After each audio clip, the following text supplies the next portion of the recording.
मनुवादी लोग आए दिन ये साजिश रचते रहते हैं कि कैसे दलितों और पिछड़ों को फिर से उस दौर में पहुंचा दिया जाए जहां दुष्ट मनु का कानून लागू था।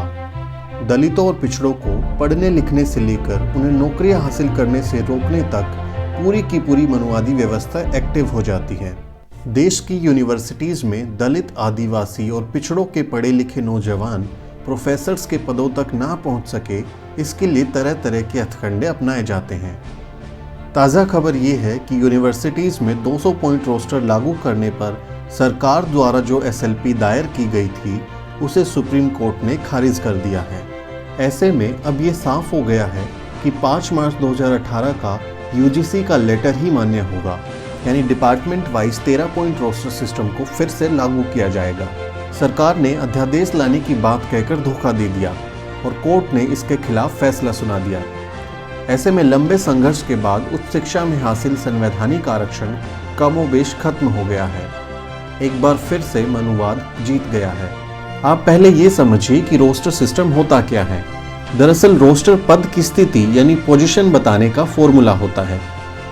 रोस्टर से ही ये तय होता है कि जितने पदों पर भर्तियां निकली हैं उनमें से कितने पद आरक्षित होंगे और कितने अनारक्षित।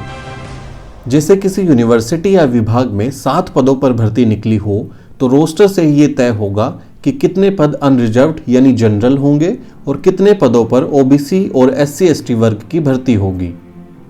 जो लोग आरक्षण की मलाई खाने का रोना रोते हैं वो समझ लें कि 1997 से पहले शिक्षा में असिस्टेंट प्रोफेसर बनने में आरक्षण लागू नहीं था। 2 जुलाई 1997 में जब उच्च शिक्षा में असिस्टेंट प्रोफेसर बनने के लिए SC और ST के लिए आरक्षण का प्रावधान आया तो सभी अनरिजर्व्ड पदों में आरक्षित पदों के निर्धारण के लिए सबसे पहले 40 पॉइंट रोस्टर सिस्टम बनाया गया। इस रोस्टर में कुल 40 पद में 15% SC और 7.5% ST के लिए पद निर्धारण की व्यवस्था को ही 40 पॉइंट रोस्टर कहा गया, लेकिन इसे भी कोर्ट ने बाद में रद्द कर दिया। 2007 में जब उच्च शिक्षा में ओबीसी आरक्षण लागू हुआ तो 200 पॉइंट रोस्टर सिस्टम बनाया गया। पोस्ट बेस्ड रोस्टर में संस्थान को एक इकाई मानने से संख्या अधिक होने पर 200 पॉइंट रोस्टर सिस्टम बनाया गया। 200 होने के पीछे का कारण 7.5% ST आरक्षण को 15% के राउंड फिगर में करने के लिए बेस को 100 से दुगुना करके 200 किया गया, यानी अनुपातिक आधार पर 200 पद होने पर 7.5% के लिए पदों का निर्धारण आया कि प्रत्येक 14वां पद ST को जाने से 200 पदों में 7.5% आरक्षण के मुताबिक पद मिल जाएंगे। इसी प्रकार प्रत्येक 7वां पद SC को मिलेगा, जिससे 200 पद पूरे होने से SC को निर्धारित 15% आरक्षण मिल जाएगा और प्रत्येक चौथे पद को OBC को देते हुए 200 पद पूरे होने पर OBC को 27% आरक्षण मिल सकेगा। यहां तक तो ठीक था, लेकिन BHU के एक शोध छात्र की पहल पर इलाहाबाद हाई कोर्ट की एकल बेंच ने यह फैसला सुनाया कि यूनिवर्सिटी या कॉलेज में विभागवार रोस्टर लागू होगा, जिसे 13 पॉइंट रोस्टर सिस्टम भी कहा गया। इसके बाद 5 मार्च 2018 को यूजीसी ने एक पत्र जारी कर कह दिया कि अब 200 पॉइंट रोस्टर की जगह 13 पॉइंट रोस्टर सिस्टम लागू होगा। अब जरा यह समझिए कि यह 13 पॉइंट रोस्टर सिस्टम क्या है। अगर 13 पॉइंट रोस्टर सिस्टम लागू होगा तो रोस्टर क्रम और पदों के आरक्षण की रोस्टर सूची इस प्रकार होगी। पहला पद अनरिजर्व्ड होगा, दूसरा पद भी अनरिजर्व्ड होगा और तीसरा पद भी अनरिजर्व्ड होगा। उसके बाद चौथे पद पर ओबीसी का नंबर आएगा, लेकिन 5वां पद फिर से अनरिजर्व्ड हो जाएगा। छठा पद भी अनरिजर्व्ड होगा। इसके बाद 7वें पद पर शेड्यूल कास्ट के कैंडिडेट का नंबर आएगा। इसके बाद 8वां पद ओबीसी कैंडिडेट के लिए आरक्षित होगा, लेकिन 9वां पद फिर से अनरिजर्व्ड हो जाएगा। इसके बाद 10वां पद और 11वां पद भी अनरिजर्व्ड होगा। इसके बाद 12वें पद पर ओबीसी कैंडिडेट का नंबर आएगा, लेकिन 13वां पद फिर से अनरिजर्व्ड हो जाएगा।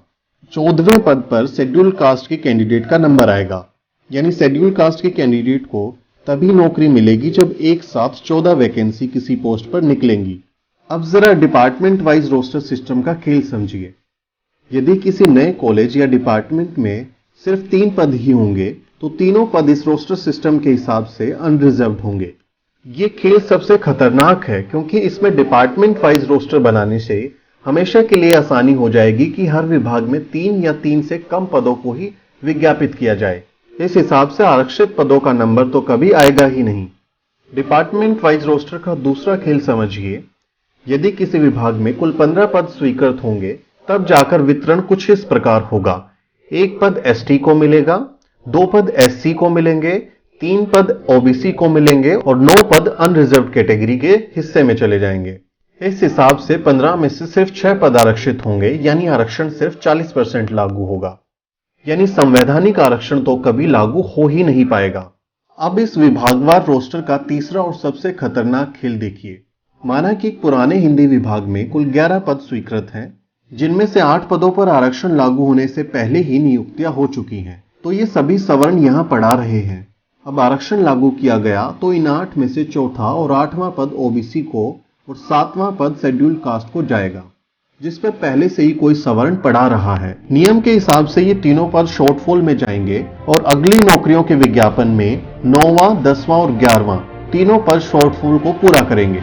लेकिन देश के हर विश्वविद्यालय में मनुवादियों ने शॉर्टफॉल को लागू ही नहीं किया और ये नियम बना दिया गया कि चौथे, 7वें और 8वें पद पर जो सवर्ण काम कर रहे हैं, जब वो रिटायर हो जाएंगे तब जाकर इन पर आरक्षित वर्ग की कोटे की नियुक्ति होगी। यानी शॉर्टफॉल लागू न करके सीधे सीधे हजारों आरक्षित पदों पर सवर्णों को बिठा दिया गया। अंतिम साजिश ये है कि किसी यूनिवर्सिटी या कॉलेज में अगर 1997 के बाद से एससी एसटी और 2007 के बाद से ओबीसी की कोई नियुक्ति नहीं हुई है और पहली बार अगर 2019 में विज्ञापन आया है, तो इस बीच के पदों में जो बैकलॉग होगा उसे पहले भरा जाएगा। लेकिन जब रोस्टर ही डिपार्टमेंट वाइज बनेगा तो ना तो शॉर्टफॉल लागू होगा और ना ही बैकलॉग भरा जाएगा। यानी मनुवादियों ने मिलकर ये साजिश रची है कि दलितों, आदिवासियों और पिछड़ों के बच्चों को किसी यूनिवर्सिटी में टीचर बनने से रोक दिया जाए। वहीं दूसरी तरफ सवर्णों के लिए आर्थिक आधार पर 10% आरक्षण देने के लिए मनुवादियों ने संविधान ही बदल डाला। शीतकालीन सत्र के आखिरी चंद घंटों में बिल पास हो गया और चंद दिनों में ही राष्ट्रपति ने कानून को मंजूरी दे दी। महज 48 घंटों में गुजरात सरकार ने आरक्षण लागू भी कर दिया। लेकिन एससी एसटी और ओबीसी को मिले संवैधानिक आरक्षण को लागू होने में सालों लग गए। आधा अधूरा आरक्षण लागू हुआ भी तो उसे मनुवादियों ने मुकदमेबाजी में उलझा दिया। 85% आबादी के हक को मारने के लिए कितना बड़ा खेल चल रहा है, ये वक्त रहते आपको समझना होगा। आप देख रहे हैं द शूद्र। बहुजन समाज से जुड़ी तमाम खबरों को जानने के लिए सब्सक्राइब करें हमारा चैनल और बेल आइकन को प्रेस करना ना भूलें ताकि हमारे तमाम वीडियो की जानकारी सबसे पहले आप तक पहुंच सके।